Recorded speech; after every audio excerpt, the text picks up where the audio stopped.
আসুক শান্তির কাল, বিশ্বটা হবে সুন্দর, সমাজ হবে নিরাপদ। মিলিত প্রচেষ্টায় আসুক আমাদের মুক্তির পথ। শক্তি আমাদের একসাথে, ফুটবে নতুন আলো। একসাথে গাইও আমরা, শান্তি হবে জয়গান।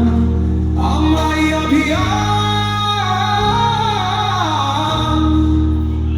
চলো আজ বাঁচি নতুন আশার প্রত্যয়ে।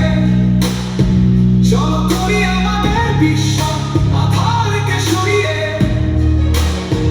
চলো খুঁজি একসাথে সম্ভাবনার দুয়ার। চলো রুখে দাঁড়াই, ভেঙে ফেলি যত অবিচার। আমরা নারী, আমরাই পারি, আমরাই মা বোনে, তোমার সহধর্মী এক স্টাইলে। এর যে আমরা বাবা ভাই সন্তান, তোমাদের সহযাত্রী। সহিংসতা মুক্ত নিরাপদ এক বিশ্ব সমাজ গড়ি। চলো সকলে মিলে বলি আরেক